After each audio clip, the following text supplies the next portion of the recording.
and said that something didn't happen and somebody presented some information that it did. Didn't remember that, didn't sound like it, but I was obviously wrong. And I apologize mistakenly. I said I never used the term stash. Apparently in some protected communication, I did use that word, so I'm correcting the record. Autocorrect. Autocorrect. There you go. No? I do want to just speak to one of the comments that did stick out was how we arrived at this point. You know, where we spent a lot of time in this room having a constructive conversation.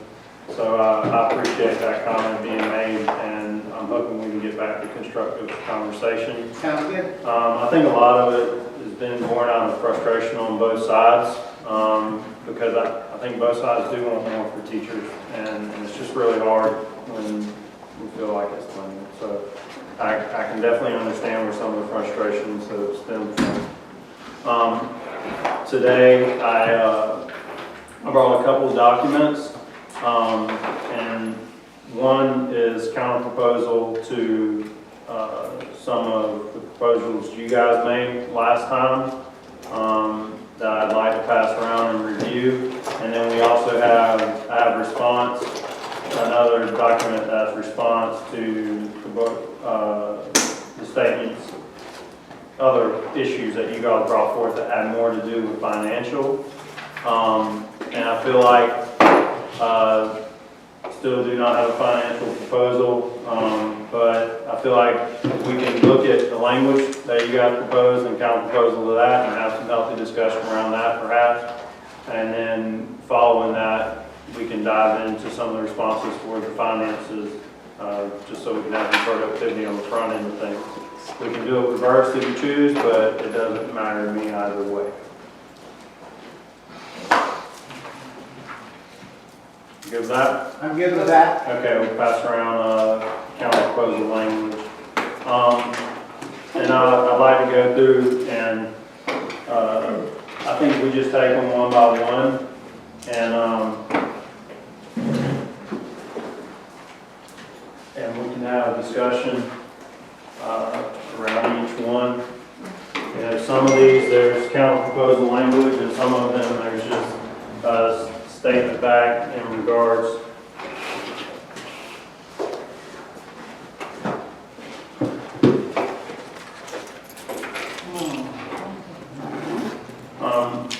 So we opened up some of the things that what you guys requested last time was compensation for subbing, including splitting classes into other classrooms. You know, we had addressed in the previous year the issues that I think we recognized helped with some of the secondary situations where people had upon their certain number of interrupted planning times to sub, they would be compensated through special compensation. I found that it's been a little bit more difficult to figure out how you do that whenever you're just covering a few kids or certain amounts of times and things of that nature. So I tried to set up somewhat of a framework here that would be able to at least provide some incentive there, or not, or reward rather. Because a couple things I've heard from you guys for the last couple of years is there's some principals that refuse to come up with some in-house system of reward for it.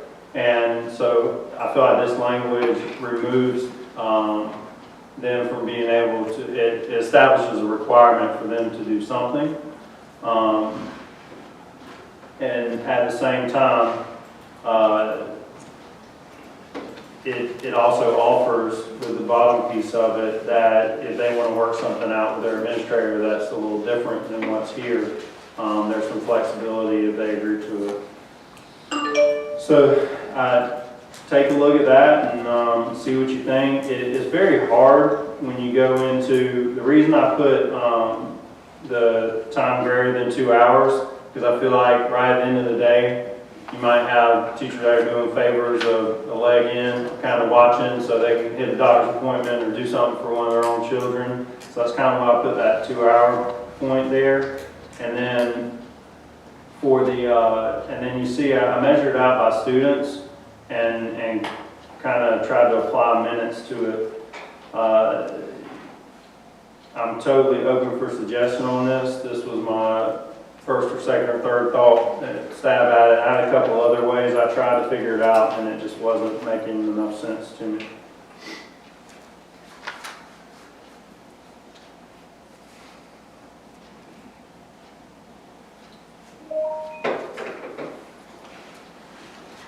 You guys have any questions on one?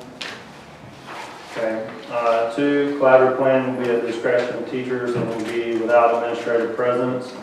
I think our current language limits how much collaborative planning can occur there, and it kind of flows into the number 3, which discusses daily plan time. And we've got some limits, and I just feel like if, first of all, administrative presence, we're not going to limit that. I mean, we've got a responsibility, and the superintendent's got a statutory responsibility to supervise the instruction that goes on and to, facilitate things that are going to generate school improvement. So not limiting their presence anywhere on campus is not going to be okay with us. And then when you guys talk about the daily plan time, 5 per week, right now it's guaranteed 4 per week without the collaborative planning required meetings. I just feel like if the 100, we really focused in on this with full book, and I feel like if they're not getting the 135 hours or they're on a path not to, I'd rather tackle that issue at a school and make sure that these teachers are getting their required planning time. I just caution all of a sudden we start a battle minute for minute, because I feel like teachers do, if we were to strictly go by the book and hold every single minute accountable of the day and when they're released and different things, I don't feel like they would come out on the positive side of things. I think we've got a lot of administrators that let folks handle some time on Wednesdays on their own, teacher plan days or teacher work days. I think they allow a lot of flexibility on those days also. And I don't want to start where we're so micromanaging every single minute that we wind up in a place that actually hurts teachers and takes away some freedom.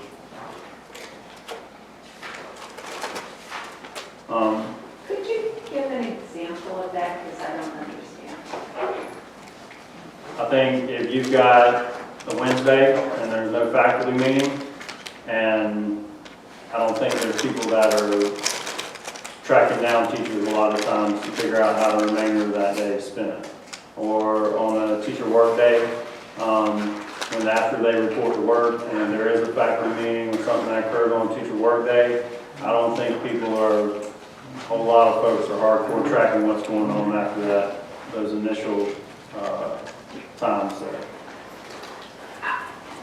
Are you referring to times that principals have said, go ahead and disappear after lunch? Or are you referring to teachers who just disappear without that? No. I'm talking about the first, where it might be unspoken that they trust a professional judgment to manage that day however they need to, or that they do say, go ahead and close out the remaining of your day of plan wherever you need to do it. I just, not speaking negatively like they're sneaking off or anything like that at all. No. I think that principals are more than willing a lot of times. And I get it. I'm sure there's some one-off instances that's kind of like with the release time for a couple of people's classrooms. There are probably some instances out there you guys have heard about that I don't believe in that, so I'm not doing that. So definitely, I'm just really cautious of drilling down too hard, because we want at least the one collaborative plan to occur. I think probably the majority of our teachers are participating in collaborative planning, whether that's regulations there. Well, And So the majority are because they're required to. and I think that's a good thing. I don't think collaborative planning is a bad thing, but it's not like we're saying every plan is a collaborative plan.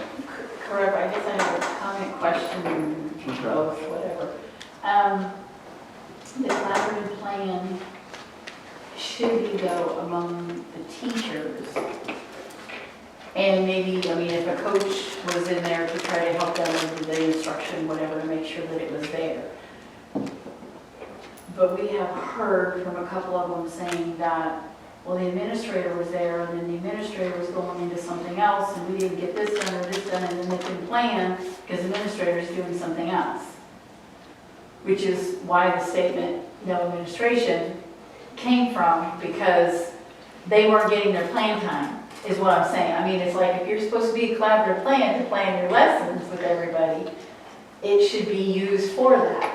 Whether administrator there or not, it should be used for the plan time, period. Also, the,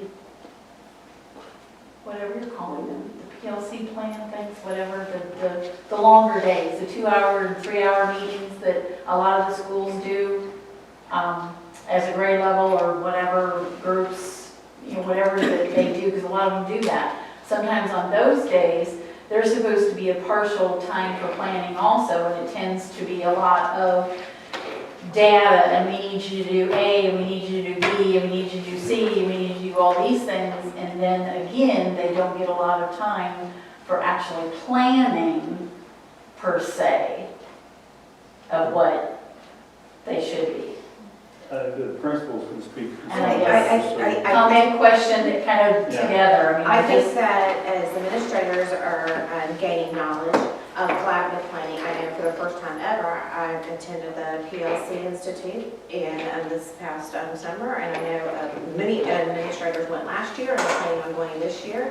And Muhammad Anthony, one of the respected presenters, you know, shared with us our role in collaborative planning, and it's specifically about the planning process. And our role is to observe, just sit back, listen, be a part if they need something, but not to actually be involved in that. And that has been different. And so I think as we gain knowledge of what our role is in PLC world, I think that you'll see that probably changing a little bit.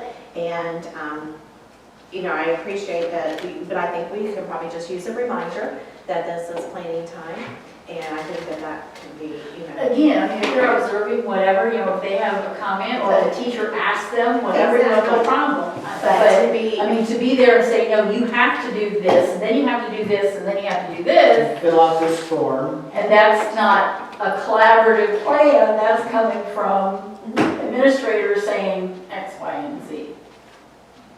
Well, I think Jay, you want to speak to? I would say probably the beginning part of our year, the teachers actually asked me to kind of lead because their PLCs were always kind of meetings, as they said. So the first part of the year, I probably did lead more, but the second part, they've taken control now that they understand the PLC and that everybody has an equal role and not just one person gets to talk and dictate everything. So we had to set those guidelines. But I do, like I think Dorinda, kind of our role is pull back more and kind of look at that. You still have to set those expectations and kind of go through. you have to set your meeting norms, and some grade levels do it, I think, or have gotten more effective than others, and so everybody's kind of in a different place in that process. But we want them to get together and have very meaningful planning time for, you know, the learning coming up with students. It also just helps to have that listening ear, because then I kind of know look-fors to know that it kind of helps my wondering.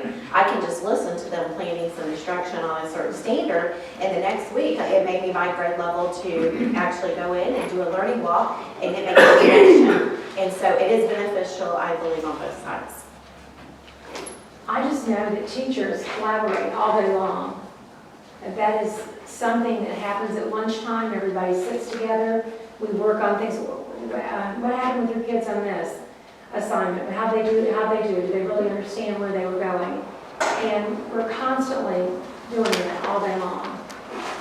I mean, that's what any good team does.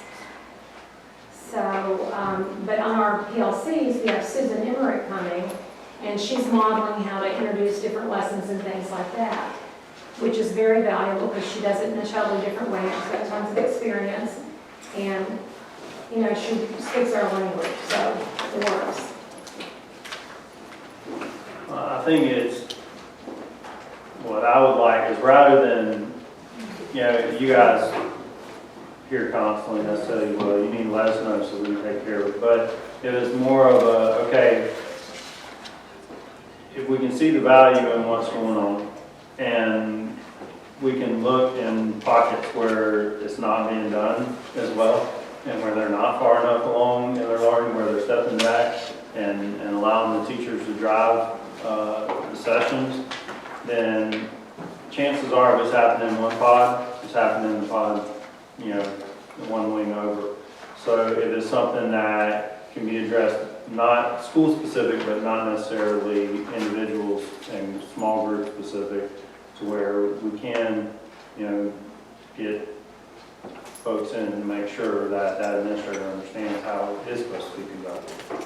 It's, at the end of the day, the administrators, they're the instructional leader in the building, and they're charged with being part of the educational process.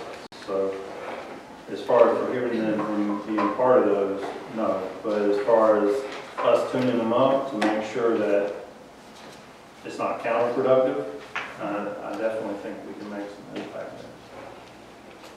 I know just from my training, it changed my process of what I thought that I should be doing. And so now that I know better, I'll do better. Do you have any idea how many principals have gone through that training? Oh gosh, Jake, were you there last year? Yes.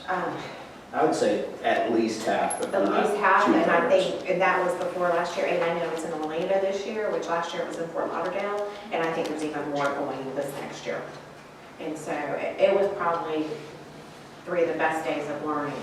And it's all about effective planning. I mean, what are you going to teach? How are you going to respond? I mean, just 4 basic questions that really bring it all home. And it's not just principals that attend. Oh, absolutely not. I'm Safety taking and- 3 teachers this year.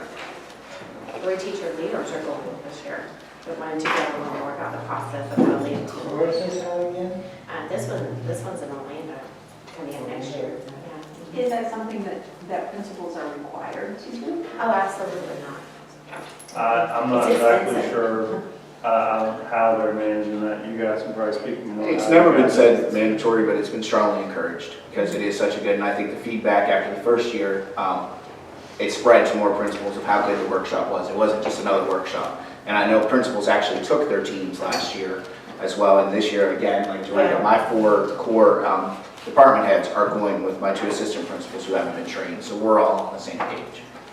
I think that's how my significant other came home after she went and said, if everybody could see this at once, we would have no more issues with understanding how it's supposed to go. So I think, especially with being here in Orlando, we're going to need a really big weight, and especially including teachers this time.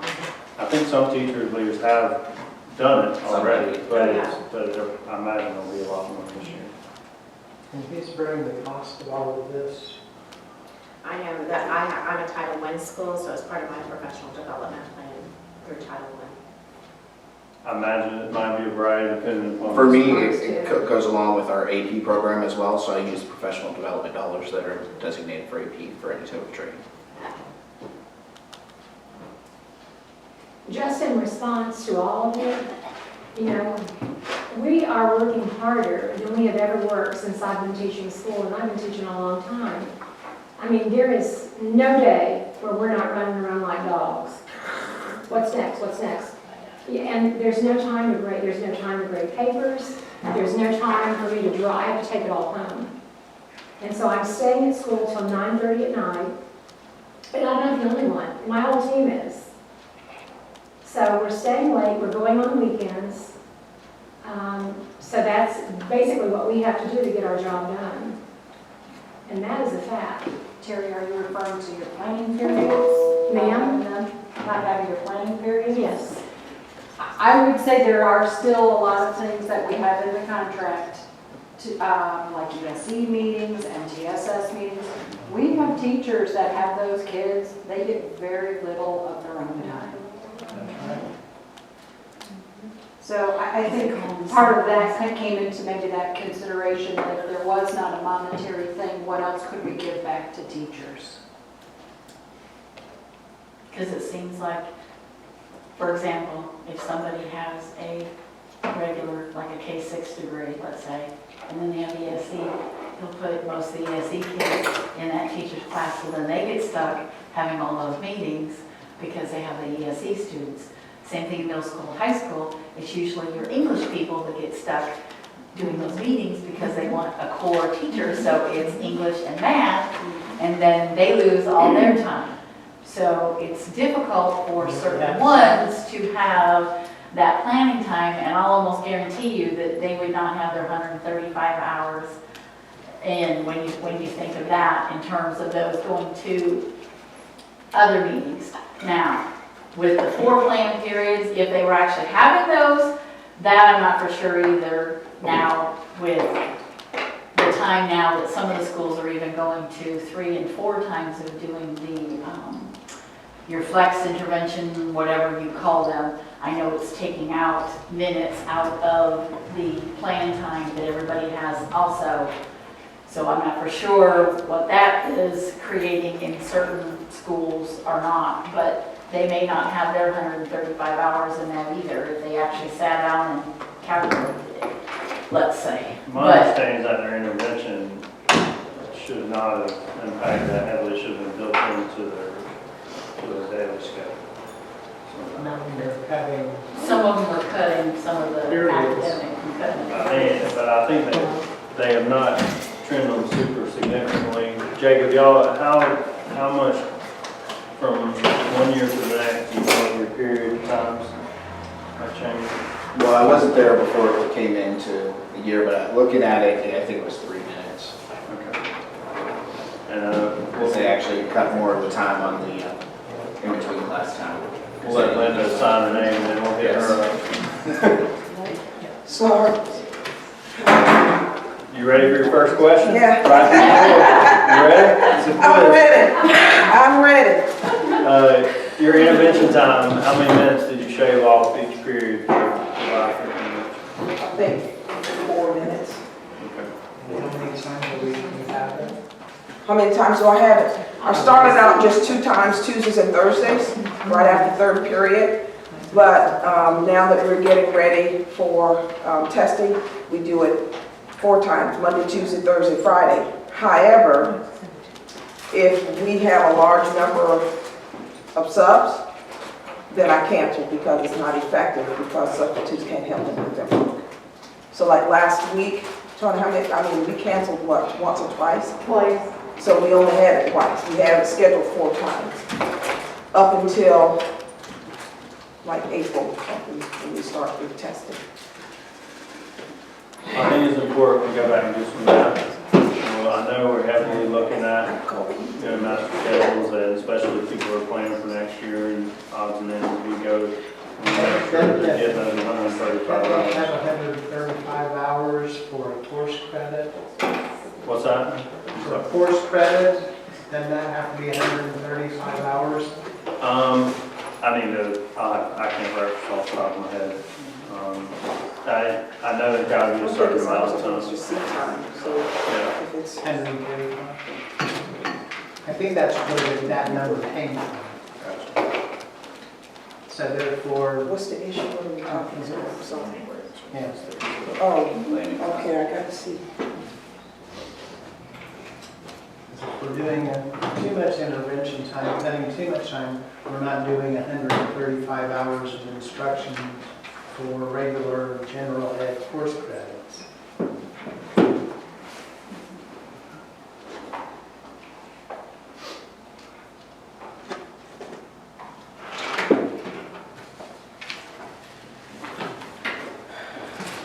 Well, I'd like to look and see how that 135 hours is being impacted. We need to make sure we're abiding by our current language. That's why we had more time built in because of the hurricane days. We didn't have to make it up because of time that we had, extra time that was built in. That was my understanding. Yeah, there is additional time that there's some cushion there, and that's why, when you guys were, for the hurricane days, you don't have to make them up.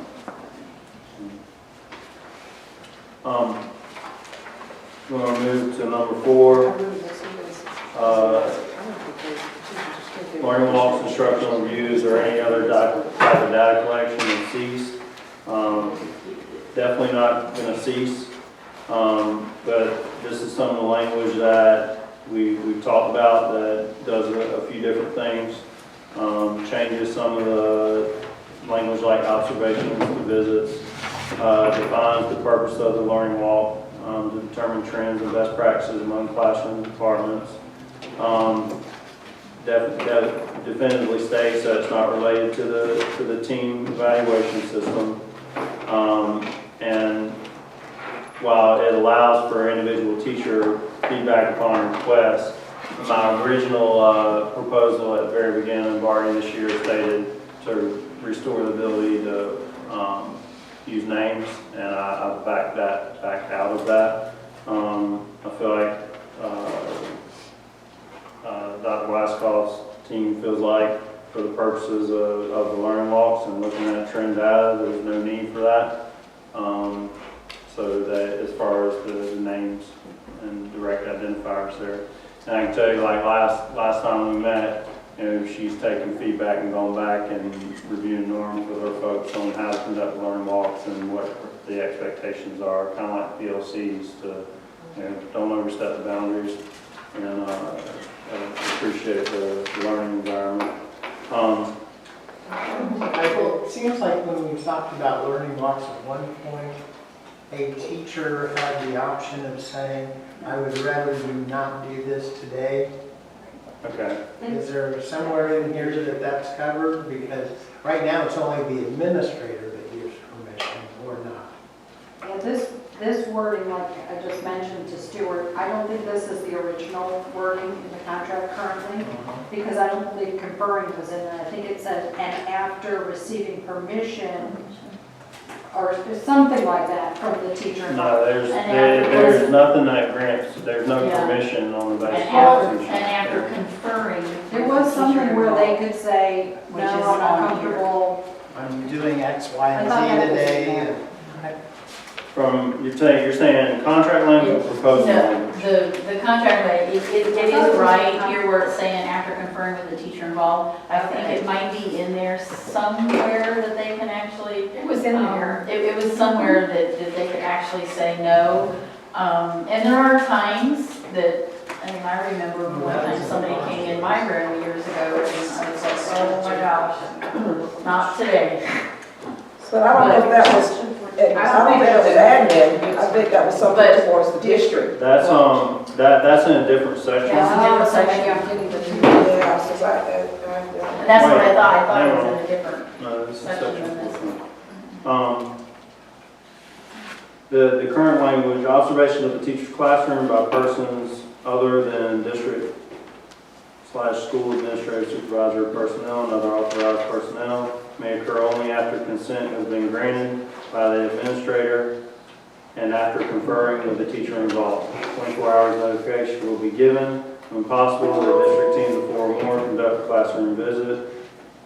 When the learning walk tool is used for classroom visits, will not include teacher's name, will only be used to provide overall grade level and or department assistance. And what had happened is we had separated, when we initially started talking about, is we're somewhat talking about 2 different things. So we separated kind of the observations and how the parameters of when 4 or more people are involved in 24 hours notice, and then went more into the learning walk and how that applies in the bottom. Now there is a piece of to this I feel like I am. So observations has the permission portion. It's the observations has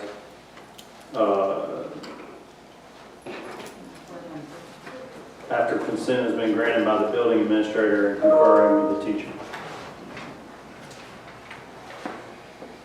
But so what I hear you saying is some type of ability to request to opt out. It seems like as we discussed it, that kept saying, well, a teacher always has the option of saying, today's not a good day, can you do it? And I think, wasn't that in context with particularly special education students and how there are some days that somebody new in the class or not in that same routine is just going to set that student off, which sets the entire class off. There is a piece of proposed language, I wanted to say on this before, that I meant to put in this document that it didn't come over.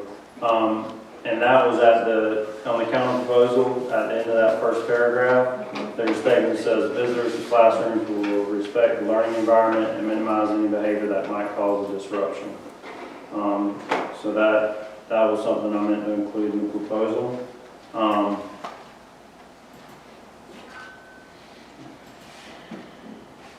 Think about. The other piece for me is like we're at crunch time now for FSA. So let's say the kid's mom something, you're going to have to go back over it, and you're not necessarily going to be exactly where they would like for you to be on that particular time, because you've got to go back and you've got to deep teach it. So, you know, if you've got a majority of the class that did not do well, they're missing some major components. So that's not necessarily the best time to come in. I mean, personally, I wouldn't care, but I know the majority of the people that I work with would care.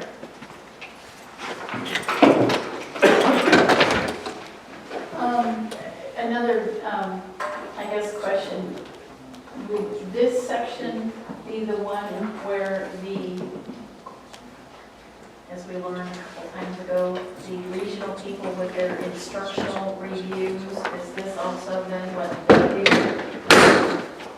Because we didn't know that was going on either until The instructional bargaining reviews. times, the regional instructional reviews, as they call them.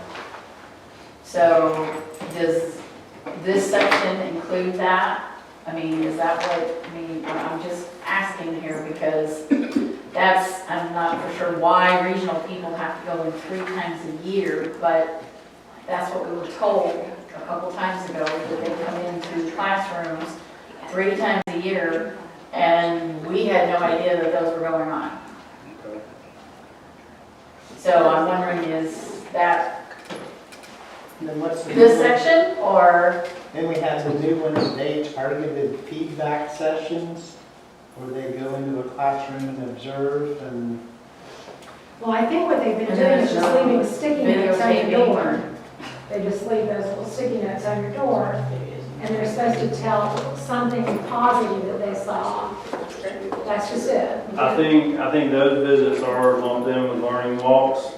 It's the same exact. But it's the same tool, and they're collecting data, but I think they're there for possibly a different. Can you guys describe the instructional reviews? They come in, they use the same classroom walkthrough tool that we use every day, except it's our regional person and a couple of people from their team that walk through. And they walk through different classrooms on my campus anyway.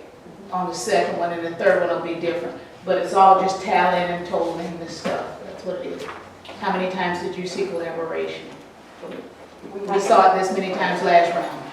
This time we saw it this many times. We had one last week, and it was, we had 4 groups of 2 people each, 2 or 3 people each, and we were able to see a total divide and conquer of 20 classrooms.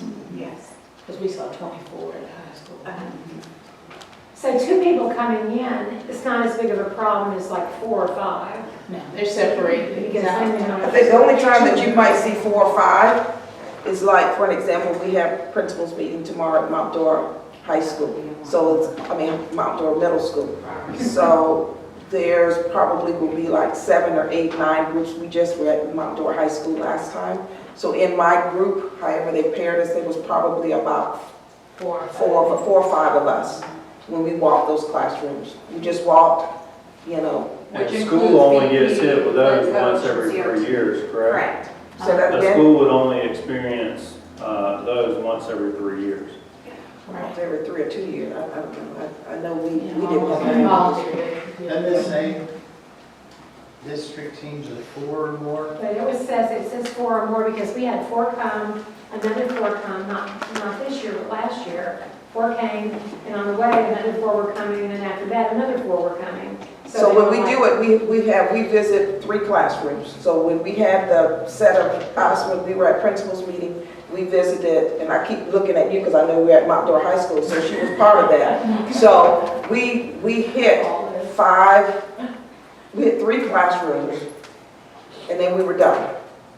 And it may be a different group, because what happens is that the first group will come in and they will see the beginning.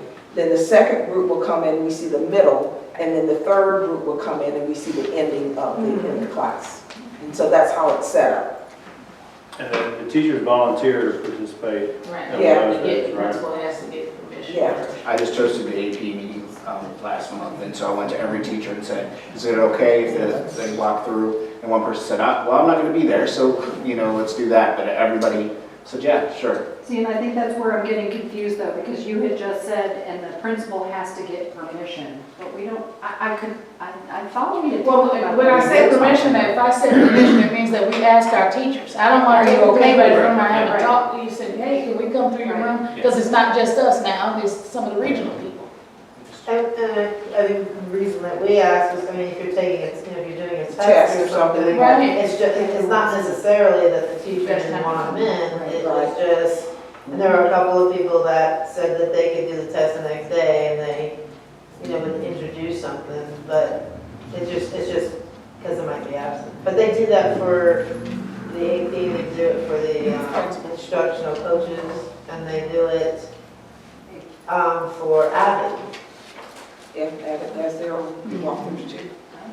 So that's called a learning walk also. With Abbott, The Avid. not with Abbott. No, not with Avid, that's like teachers volunteer to show off. Okay, back before when you were talking about at the principal's meeting, when there's a principal's meeting there.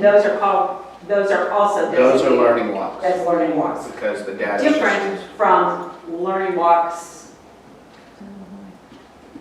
done by, They're not different They're not necessarily, different at all. but they have a different purpose. They learning walks that are being done by principals, APs, and then coaches. They break them up so they can see the entire class from start to finish, but by different people. And then they talk about what they see. Each school focuses on what their focus is. So they look for read, write, think, speak, and whatever initiatives. But they focus on whatever that school says they want to focus on, and that's what they look for. And then they meet separately, and then they meet together. So if someone didn't see something, someone can say, oh yeah, but I saw it in this part. So basically you kind of get a full picture instead of just that little snapshot where you didn't see something because you weren't there at the right time. You might not have seen it, but the whole group would get together and say, no, it was here. It just was during my time. So that's what that's for. But then there's the one that's done by the principals. I guess they're supposed to get like 10 done a week. That's for their school, is whatever they choose it to be. And there's usually no permission. They go in because they're looking for whatever they're looking for. But those are all administration. and that's the principal's, God bless you. Principal, Principal AP. buys them with, Usually, well, in my school, they might have 2 of them together, they might go by themselves, they can go as a team, but it's just administration, it's So not. how is that different from a walkthrough? All of them are learning. It is all of them. It's That's the the same same tool. tool. It's It's the same tool, but it's just, We're just doing it's a different Same purpose. A walkthrough is from the team evaluation. But I mean, a principal walking through, whether they're calling it a learning walk, essentially it's a walkthrough. No, it's not. A walkthrough is in our evaluation system, and it can only be rated at a certain level. It can't go to really a negative level. And I can tell you, looking at the data, the number of walkthroughs that go on in this district that are official in team evaluation, There might have been 8 last year. Yeah. They're just not used. Now, I had some teachers who wanted Yeah, me there's some that to were use their requested. walkthroughs for, Their evaluation. Hey, I would be for that, that'd be great.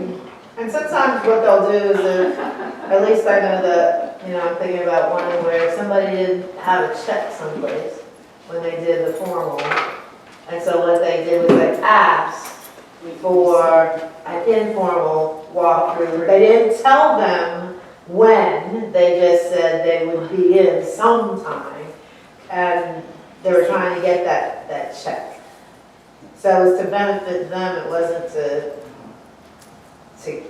catch them, but it was Well, the familiarity, when the kids are familiar with your principal and your AP, it's no big deal when they come in. I mean, it just isn't. But when they bring other people, like we had so many, we had the last week we had a learning walk with different people from the district. And I think our reading coach was with them, or there was somebody with everybody. And then we had our district supervisor was in the next day during our win time for all of the grade levels to make sure that we were doing our win time or our pause or whatever you want to call it appropriately, that everybody was doing the same thing. And that was it. So that was all in that week. And the week prior to that, there was another group that came. So it's like a lot of them coming, and sometimes the kids say, are we in trouble? And I'm like, no, we're not in trouble. You're smart. Everybody knows that we got good scores, and they're just trying their year to make sure, and try to figure out why and how. So they're watching you. They're not watching me, they're watching you.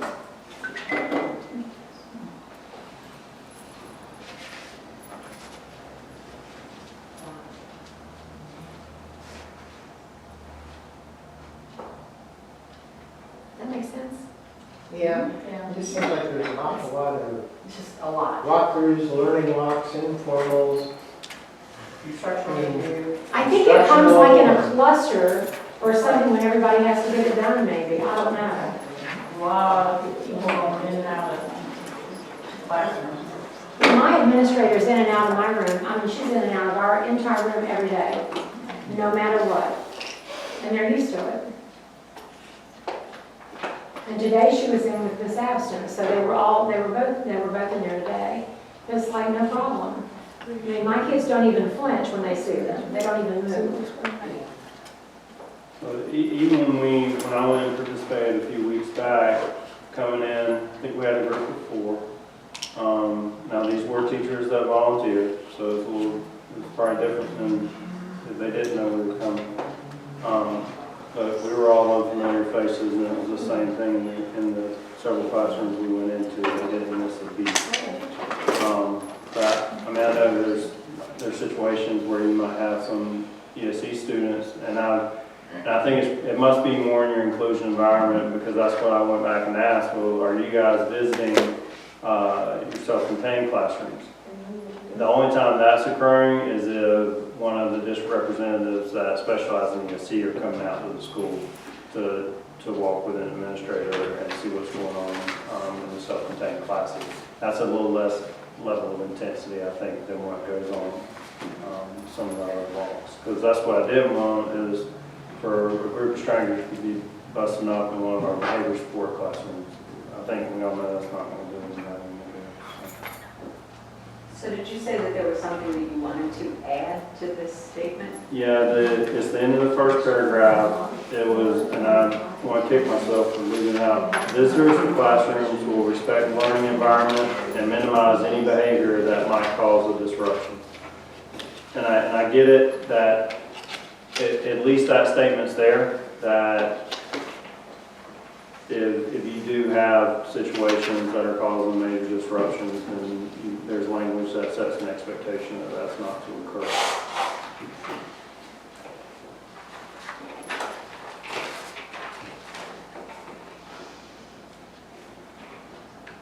So this really doesn't differ from what we're already doing. It establishes, it does not change the practice, except for pointing out best practices of how it should be done and defining, clarifying that it's not part of the evaluation, remove some of that confusion, changing some language to, like with observations being struck, and then just define the purpose. Because what we initially talked about is people didn't understand why they were going on. And I think it comes, the familiarity of, I think of whenever I used to visit PKO on a regular basis. And I get it, they're lab school. But the kids were accustomed to having adults that they were not familiar with in their classrooms and basically admire best practices so they can spread them across, take them back to their homeschool environments. You say best practices, okay. Is there any data that supports that? That supports what? Learning blocks as being best practices? No, I'm saying the best practices that they observe going on in the classroom. I think your best practices is seeing what's going on in a classroom and talking about whether it's in line with the vision of where a school's headed for instructional improvement. I think that's anytime you're sharing information about good things that are going on or areas you'd like to focus on. I think until, how long we've been following this model is not very long. And until we see some results or see a lack of results, we won't have that homegrown data to base decisions off of. But it's been being done or has been done in other places, right? You'd have to talk with Dr. Weiskopf about where exactly she pulls that from. You guys have been to the trainings as Frey or not, Doug Fisher has Doug lots Fisher. of it. That was on And the he's summer. a college professor, but Again, he doesn't have any data that supports it. research, in other words. But it Not that I does can make 25 to 30% of our teachers extremely nervous. what does that mean? I mean, like some of them will take off for the day. Because they think somebody's coming, so they're going to get ready to take off. Yeah, my staff sees it completely opposite. They look at it as a time to shine because they want people to come in and let them see what's going on. And they've had people to come in and they've said they want to go back and finish that class because it was just getting in the meat of what they wanted to see and they wanted to see the outcome. So, I just never had. I got a question. But it's different Everybody's thinking all personalities, work. it's different personalities, Ms. Shepherd. Some people That's what you are schools.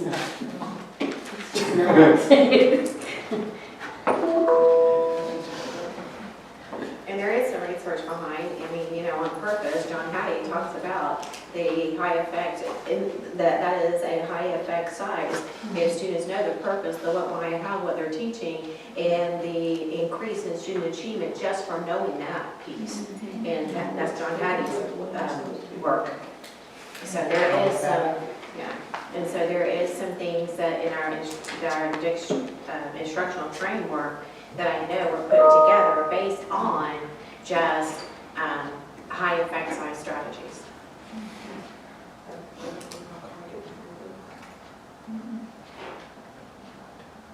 The only reason I say that is, and I know years past, we were always told this is best practice. But when we asked where it came from, it's because so-and-so wrote it in a book. Or so-and-so said it at a conference, that made it best practice. So that's why I've always been wanting to see the actual peer-reviewed research that supports it. Well, I think I don't think anybody wants to just take random ideas and throw them against the wall and see if they stick. I feel like the things that Dr. Weiskopf bringing forward and her team and the principals are working on are based in research-based practices. As far as what we see are the fruit here yet, I think it's too early. And I'm not even sure we'll see how assessment results come out. And who knows how that'll turn out, but who knows if that'll be even a good determinant of where we are in the process. Well, we may need to go back and think about that, Dr. Weisskamp's presentation to All us. grade level. She presented the why, the what, the how, the percentages. The message from Yes, it was. It was our superintendent and others have been, we've had the same things that we've been tracking and looking at, but how do they know if we're getting better or not? And I think that's, I'm brought back to that presentation that she made in those percentage categories. Well, and just from looking at it from the non-classroom perspective that I live in, though, and dabbling and participating a little bit to see where about the time people are really getting good at something and those percentages start to rise, they probably get a feeling that it becomes a little bit monotonous and they're doing the same things. And that's about the time it'll transition and grow into another level of what they're focusing on. So I think we'll see that continuum of, you know, principals getting better at what they're doing, teachers understanding more what the vision and what progress is going to look like in this way of work.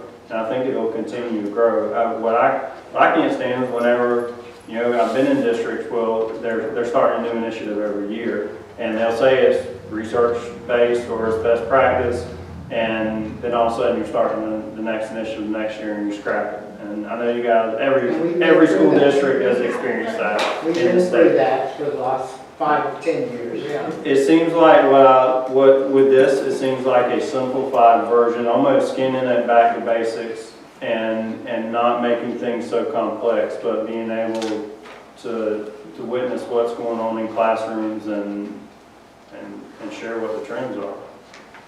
And have that a common vision of looking at student learning or teacher moves or student moves and knowing that, you know, it is in the instructional framework, regardless. And we've always had something like that, whether it's in gradual release, there's always been something, but then having rich conversations to say, oh, I think that is evident, you know, well, why do you think it's evident? And then having those rich conversations, it helps all of us develop what's a common vision of what is evident in a classroom. And So what are we measuring? right now, we're just looking at when we go into classroom and looking at, you know, what part of the instructional framework are they in? Do students know the purpose? Is our teachers modeling? So we're at, okay. Mhm. So it's strictly what you see and what you do. So what are we measuring? Becomes the question. Student learning. Student learning. That's what you're measuring, student learning. And then. By what means? formative By having the assessment. student regurgitate back the lesson, or? They don't regurgitate back the lesson, that's not it. I think at the beginning, the kids did that, but they have become more in-depth with what they're doing. They realize what are you learning today? They can tell you what they're learning and why they're doing it. Beginning of it, I couldn't tell you that. They were regurgitating what was on the wall. Sure. But now they get an idea of this is what I'm doing, this is why I should be doing it. Yeah, because they've been able to break it down into terms they understand instead of quoting all that in the minutia. I believe it's much more effective Yes. than what we had before. Exactly. Much And I do more. think that's a big thing, is that even since the beginning of the year, what was considered evaluation or collaboration has kind of evolved Direct. from what was kind of like Just sitting in fours. three groups. In a group doesn't necessarily mean collaboration is going on. True. Right. True. So we've had to just go back and say, hey, when you're in this, everybody should be a part. So no one in this group feels that they don't need to participate. Everybody has a part in this. So I think if we could figure out a way to, instead of enable avoidance, to promote what the true intentions and what the benefit of all this collaboration and working together is. I think we can figure out a way to do that. I don't know how you put that in words, but. That's right, yeah. But I think that's the goal, because I mean, you know, how do you talk the teacher out, you know, who took the sick day because they thought people were coming? Because that's not good for them either, you know? And we need them developing just overall as a professional more than that. So, I mean, how do we impact that person? And I don't think it's necessarily done through contract language, it's probably done through strengthening relationships at the school level. But as you were talking about regurgitating stuff off the board, number 5, you guys have requested information being required, common board configuration.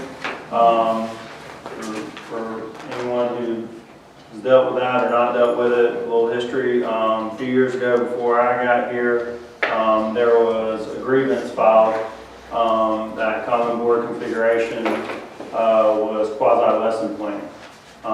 And somewhere in the transition, it all got lost that the district and LCEA were going to come to some compromise prior to it arriving with a mediator, I believe. And so some of that compromise was that, okay, only a few elements would be up there, and we wouldn't overdo it. It wasn't really strongly structured. So you guys have asked for no common board configuration to be required. I put language in here that says teachers are not required to follow any recommended common board configuration in the classroom. I want to say that principals and administrators can recommend what they'd like to see in line with vision. And I think most of your teachers are going to have structure on the board.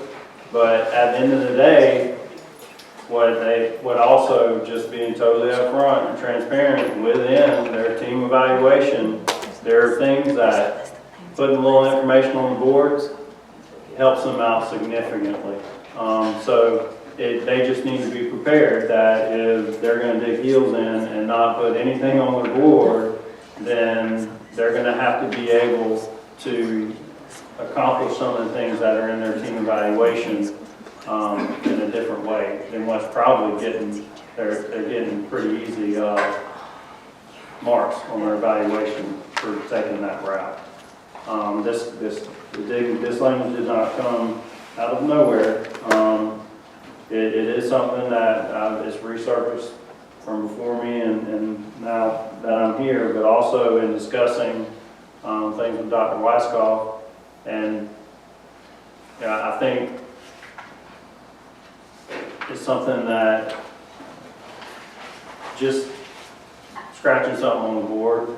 I mean, I don't know how many times, just as an administrator, I've been in a classroom and I see what's going on, and I'm aware of the standard that they're working on prior to my arrival anyway, because I've looked at lesson plans, and whether it's for a formal evaluation or just something else. And what's on the board was from November and it's May. So I think that's kind of the thinking of Dr. Weiskopf is, okay, and I'm starting to hear it more often that that students aren't relying on what's on the board to be able to tell what they're learning that day. And that's pretty cool. Rather than regurgitate a standard that's probably going to change every other legislative session, there's some meaningful work going on there. And some of my principals might not be happy with me about this, but That would be me. well, speak to Because it. I don't require them to go into all these deep lesson plans. I let them write as a group, here's the unit we're on, because I see their stuff in the classroom every day what they're doing. I don't need them to write me out this illustrious lesson plan that they're gonna scratch, change, which I want them to if kids are learning and some are behind, some are moving. I would rather see the stuff that they're putting up there every day, that the kids understand what we're doing. I ask mine for an objective. Tell me what we're doing today. That's all I need to see.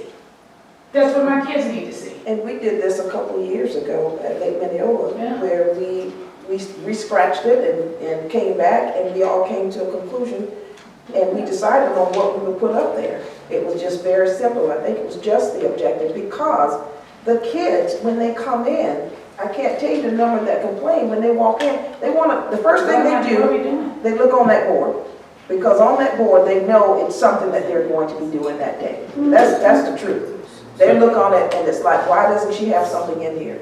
They want to know what they got to do. It's just like when we come to a meeting, we have an agenda. You know, we know what's going to go on.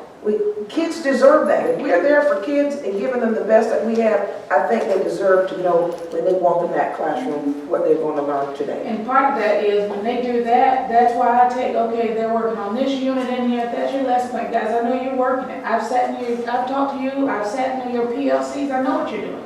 I see it right there on the board. The kids understand what's going on. So tell me this, It So takes it's a lot gonna roll of back to time, people asking for again, it people takes lesson time plans. for a teacher to write all that on the board when it's already in the lesson plan. Because the lesson plan has to have like They don't have it something all like that. there. They do not. Come to the high school and look at those lesson plans and you'll see. Yeah, well, maybe not That's yours, what I but heard. there are many of them that do. so, Many of them that do. Plus the fact, I Very have a basic question overview of the on whole unit. the 3 questions now. I'm assuming then there are many administrators also that now the what, why, and the how, they're being presented. But and we're put on the not board. required So to is put that- that on the board. They're not required to put them on the board. We ask the kids that. That Right. is not something we Right. ask a teacher. Right. They're not at all. So- Just asking. so if you guys ask or recommend for a teacher to do that, how many of them are going to refuse the recommendation to do that? But we talk about refusing, we talk about this, but when are we gonna talk about what's best for kids?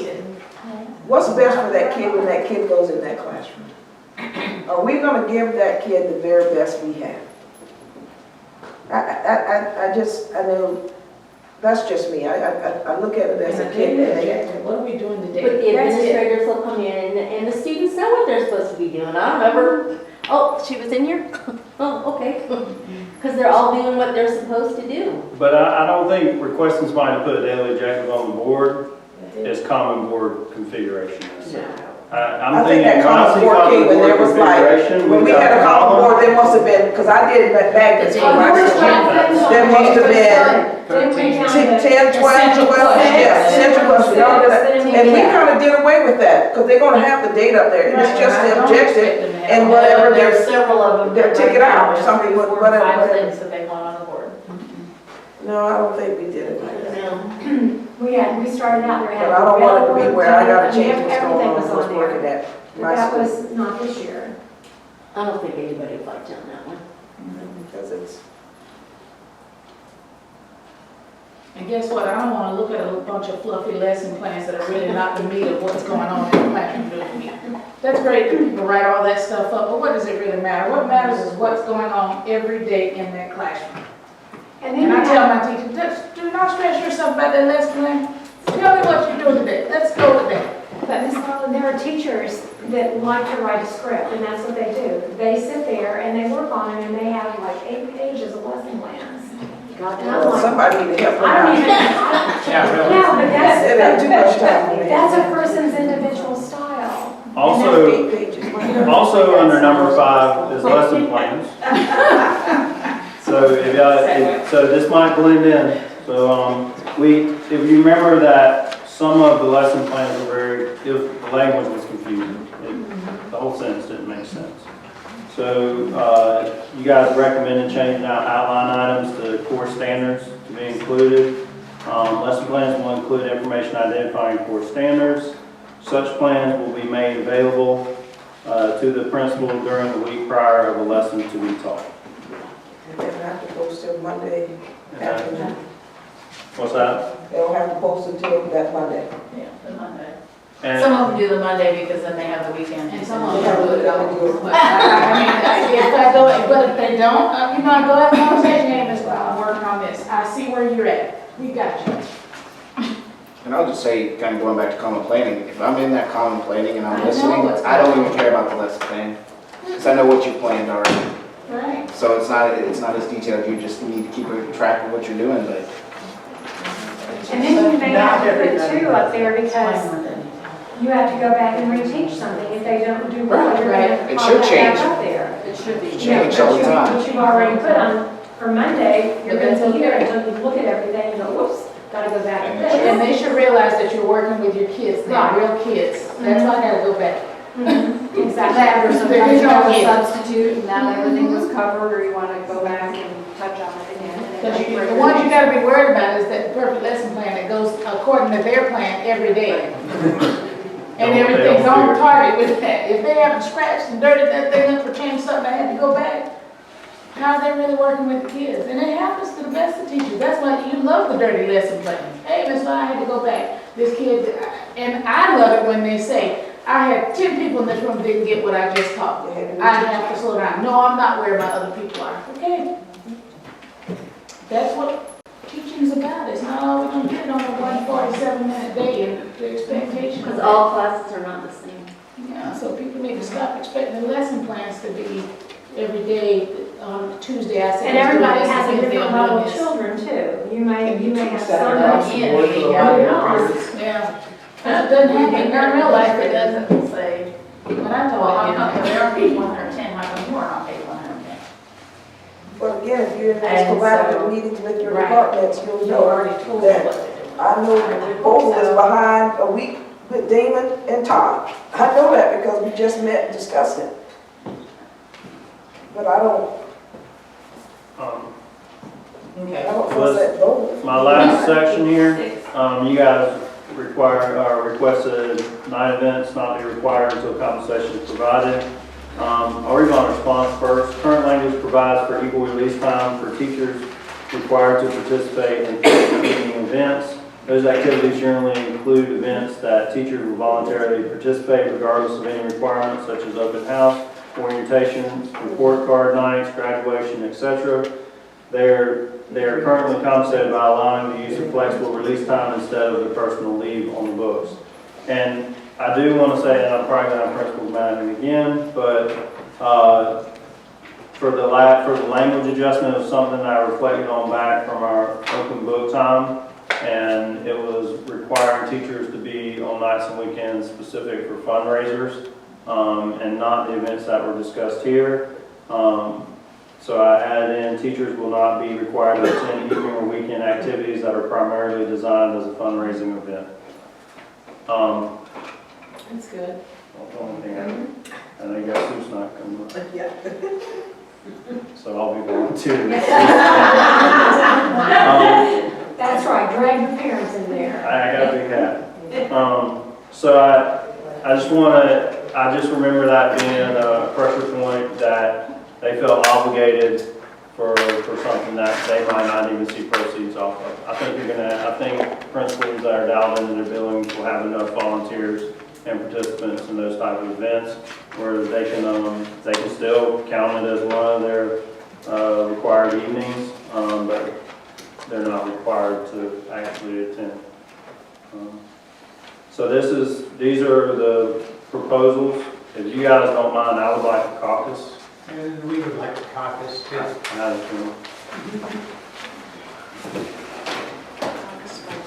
we caucusing here or caucusing there? We'll go. Stay in here. And they can go We got to the the comfy chairs. They can have the comfy chairs. But what about that? You can stand up.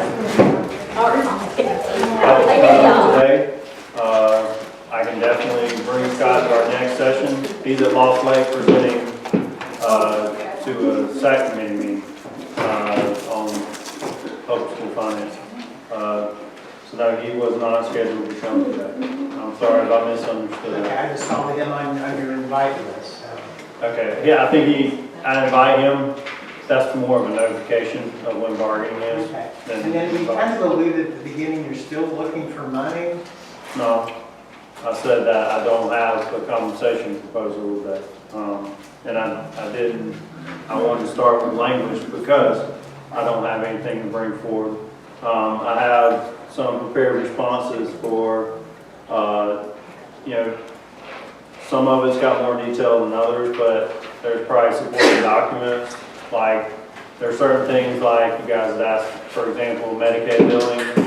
How much have we brought in for the fiscal year? It's $1 million. I got the updated report yesterday. You guys had the one that had been in January, or sometime in January that we sent to you.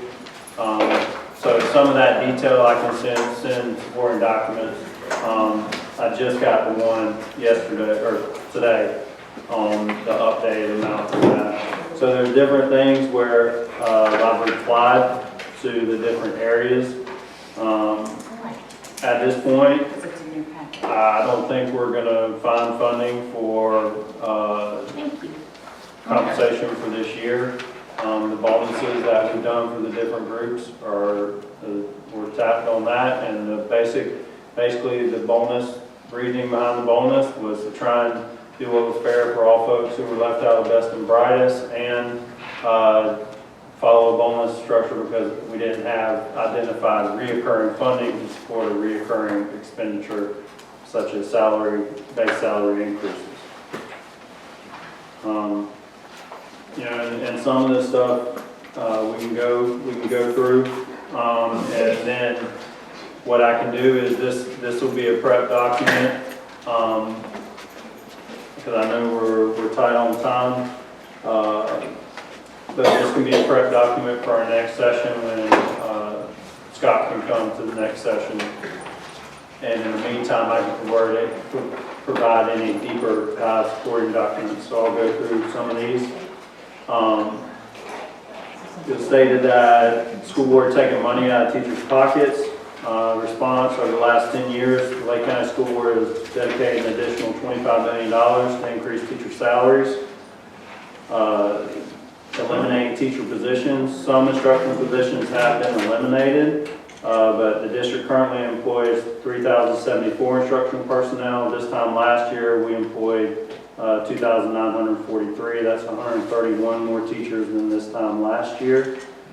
Eliminating the LIFT program for the 18-19 pay raise. That's true. The district came to agreement with LCEA through the bargaining process to take a significant portion of funds dedicated to the no longer sustainable LIFT program and rededicate those funds to guarantee recurring increases to the base salary of teachers.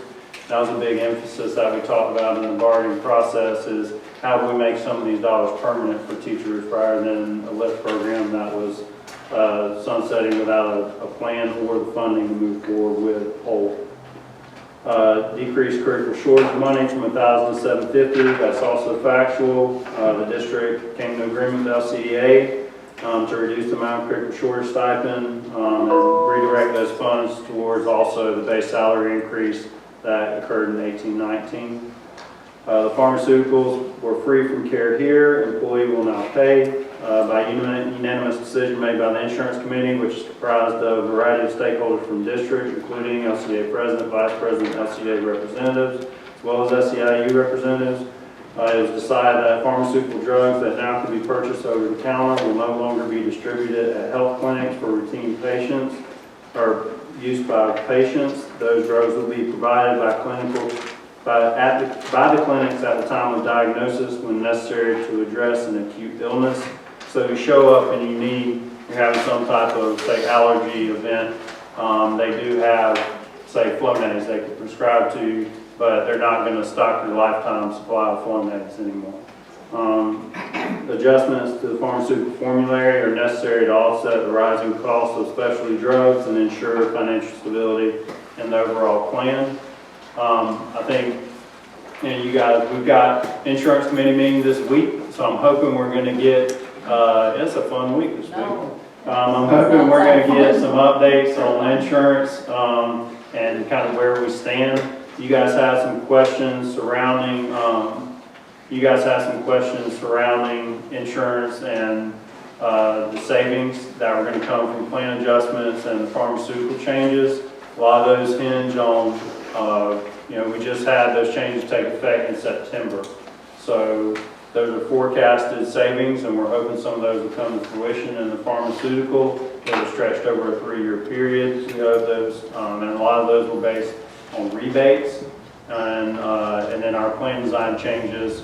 Usually plan design changes are a way that you strategically try to reduce your claims because claims drive increases in premiums. So we'll see what kind of effect, and hopefully they'll have some more input on those coming up. Can I back up once? Sure. An additional $25 million to increase salaries. Now, the brunt of that money came from two sources. The state, when they did the $2,500 increase for all teachers in 2013 or 14. And then the other part of that is when we moved from a 7-period, or a 4-period day to a 7-period day in the high school. I know when I go back and look at the strategic finance plan, I think when you guys entered into that strategic planning, that was part of that plan was making those schedule changes. I think what it came away from We block. were told those changes. But you guys were part of that process, weren't you? No? Nope. We were called in and said, here's the changes we're going to make. And we said, well, what other options are there? And they said, there isn't any. These are the changes we're making. And then it went to the board as part of a strategic budget. So it was never actually voted on. It went to the board as part of a strategic budget plan for 5 years. And then when questioned, they told the board, well, you've already approved this. So, Okay.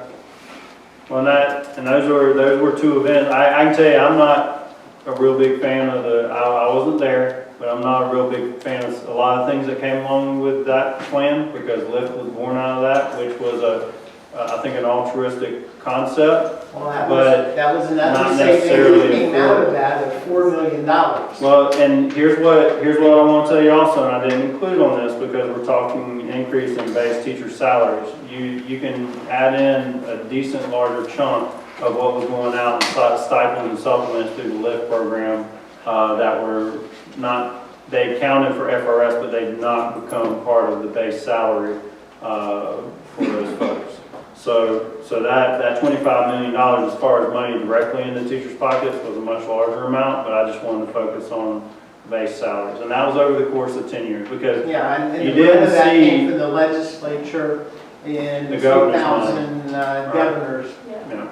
So, I mean, that was the run. So those were a couple years, but if you look at, I think that was likely, there was a $5 million spike year, and that was probably that spike year of $5 million. Okay, thanks. And then when you can see it, that, I mean, there were proposals. Obviously, there's been a couple years, but for the most part, that's where that figure's derived from. Okay, well, we'll read through this. Kirsten, let's respond to your proposal. Okay. It's not really just my proposal. Our proposal, we've discussed what you have brought, the counter proposal for some of the language. And I would say that we agree there's a lot of good and maybe a few little tweaks here and there.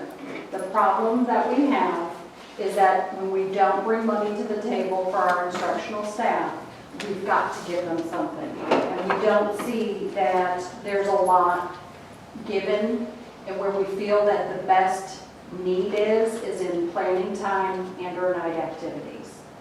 So although we do agree that there are some things that we'd still like to possibly tweak and or that we like how it's been presented, we don't feel that at this time we can move forward without something to take back to the instructional staff. And where we see the best negotiation is in that planning time or in extra activities outside of, like night activities. And speaking to the night activities, I can tell you the planning time, if we adjust that planning time to what you guys recommended, either PLC is going or collaborative plan is going, and that's not going to work. So if you're looking at the nighttime activities, what nighttime activities are you guys not wanting to participate in? I just think we continue to ask a lot of our instructional staff, and our instructional staff has responded. They have responded over the time that we have had this superintendent in place. We have made the gains. We have made the gains in school grade, and we've put forth the effort. But I think that if we're not going to be able to bring money to the table, we've got to give them something. And that means, I don't know if it's one night activity, and a lot of the people have probably already done those 3 activities. So give them time off. Give them some time to make up for that, or give them that planning time. You do, Well, yes. if you look at No, time off, I'm saying that the people that have already used those 3 nights, Well, Maybe they've already used it, but I'm not sure if See, they've all. it's not gonna be a one-size-fits-all because elementary and high school are so vastly different with what is needed for those teachers to come in at night. you guys, and I, and I get that there's things like that, but also, teachers were paid for the hurricane days. Well, that, And were they required to make those up? but the contract says that if So, there's, I mean, here's the problem we run The into. governor approved Here- that, though, didn't he? Yes. The governor doesn't approve for you to pay people when they hadn't worked. the No. contract it's written in there. What I'm telling you right now is that if it's a sacrifice of what we feel like is best for students, just because we don't have money, that's probably not going to occur. What I would recommend is a counter proposal from you guys. Rather than just tell me you disagree with what I've got, come back with a counter proposal. What I don't want to do is just to make something, because if something is working at my school, I need to be able to continue to make that work. Because I give back to my folks. Right. And I appreciate, just like tomorrow, what is tomorrow? Wednesday, we have SAT all day. It's gonna be a long day, So I didn't schedule a regular, because that's my regular faculty meeting. But I didn't schedule that because I know tomorrow's gonna be hectic. So when that bell rings, guess what we do? They go home. And I can do my meeting another Wednesday because I know our minds aren't ready yet.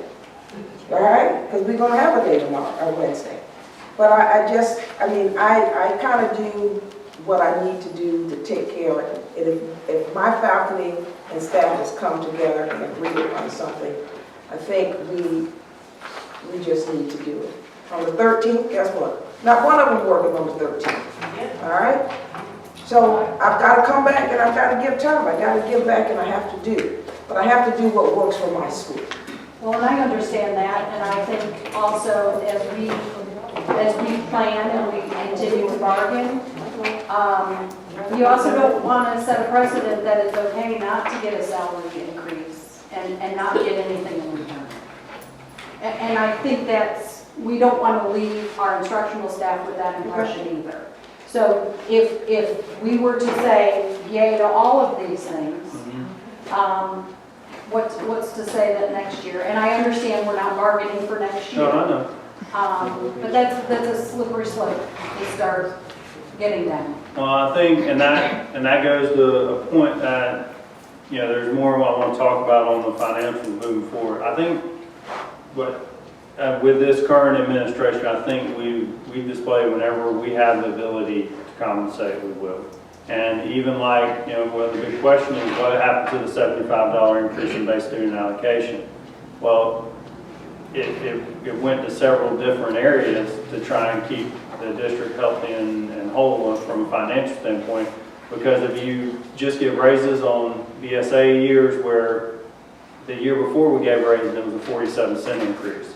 So I think we've shown that we can't necessarily base it off of what happens with the BSA, but when we've got money available, and I can't, as far as what's happening this year, in my mind, I'm just going to be totally honest with you, we started planning for next year to see how we can come up with something. But you have to put. And I can't, because here's the thing, you could sign off on all those today, and I'm not naive enough to think that y'all are going to get the positive response. You won't even get it off the ground.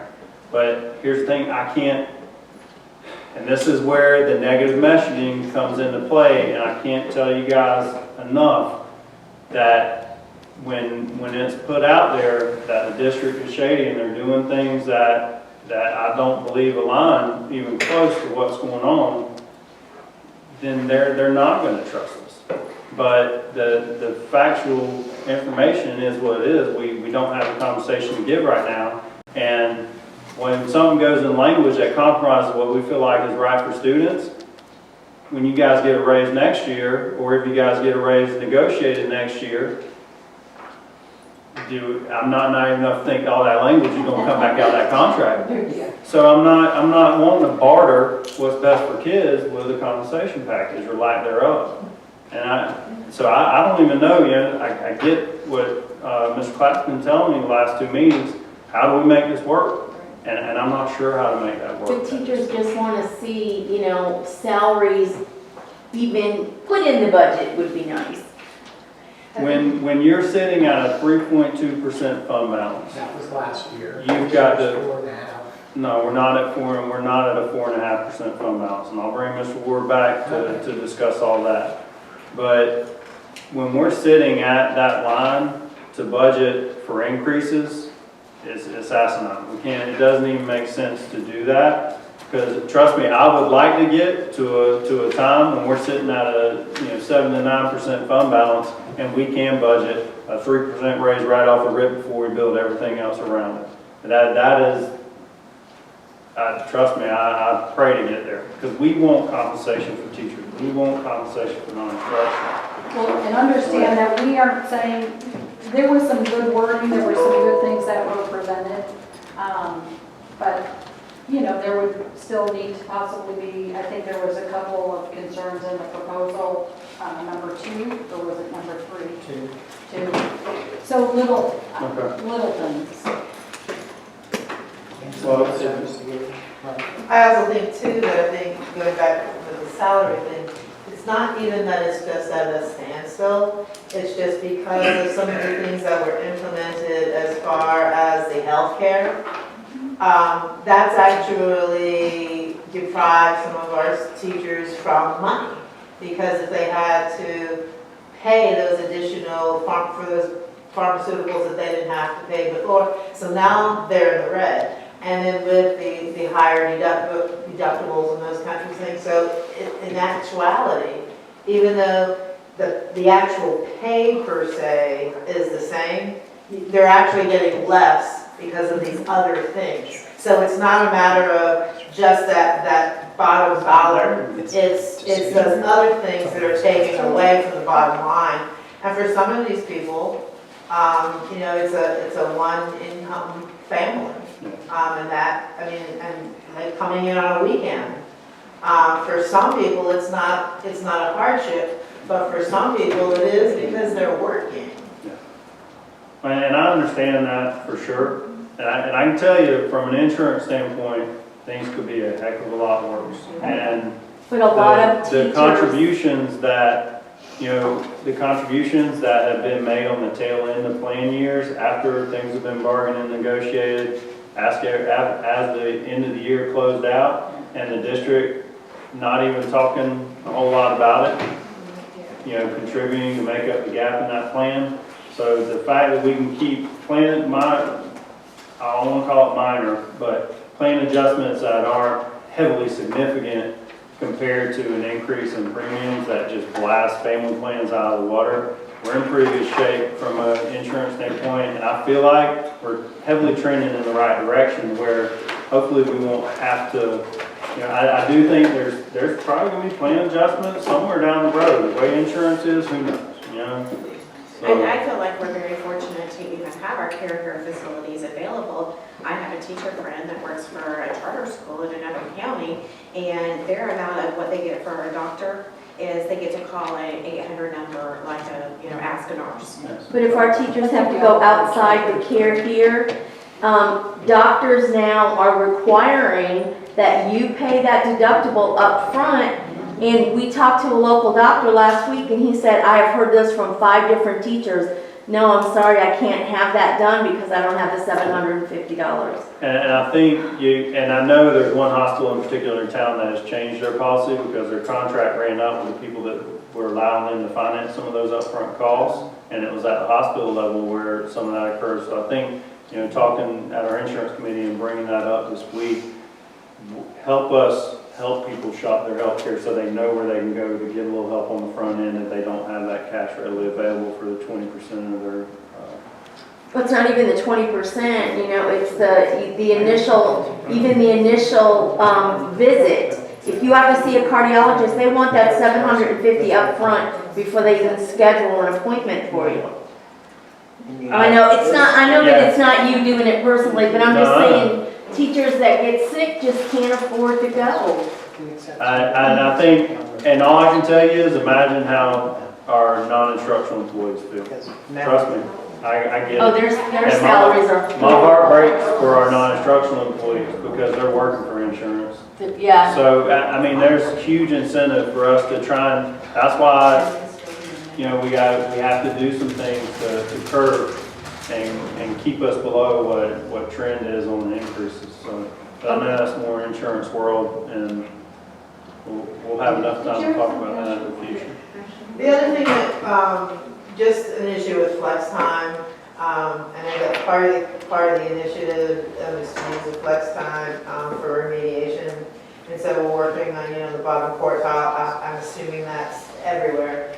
But the problem with that is sometimes our bottom quartile doesn't really need any assistance. Like I'm thinking about in reading in my school. There's some that really don't need the extra assistant right then and there that week, but they really do need assistance in another area.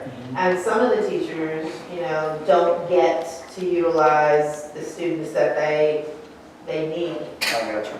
because we're using it for the lowest quartile, which it's true that they have a skill issue, and it's true that it will snowball and impact everyone else.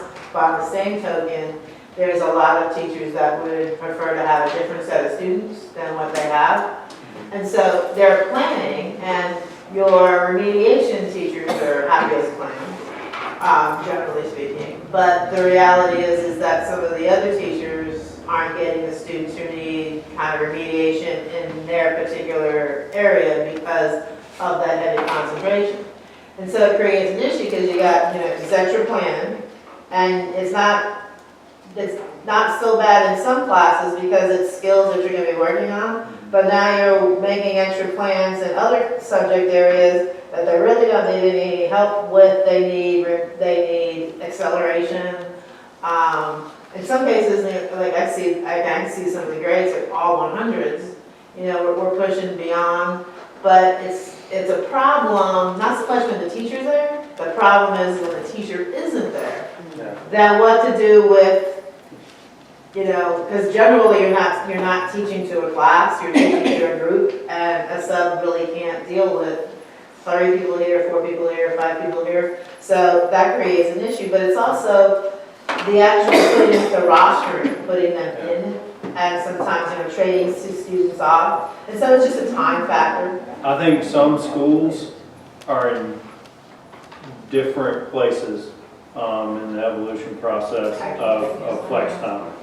That's probably the best way to put it. And I think you guys will, I'll take that feedback back and share that. And I think there are some schools that are really effective at managing it.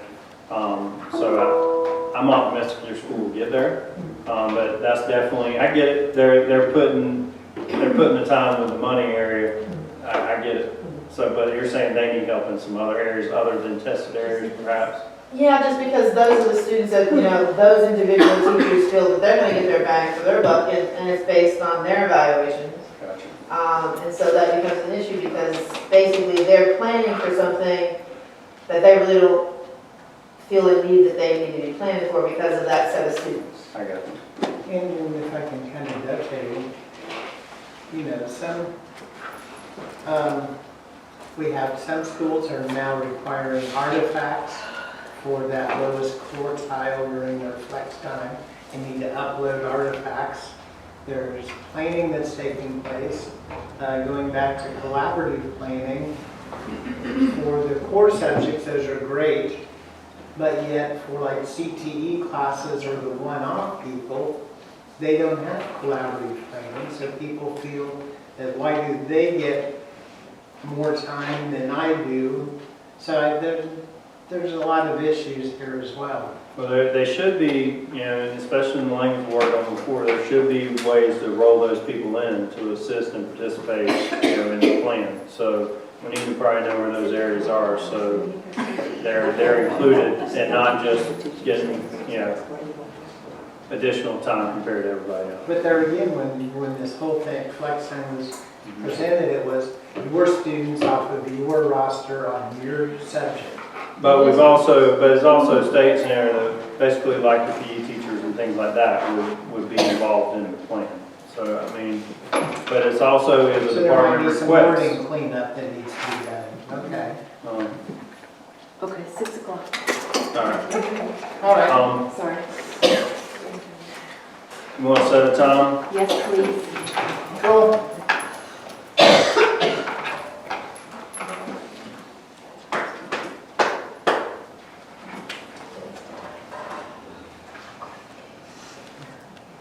Good point, Cory.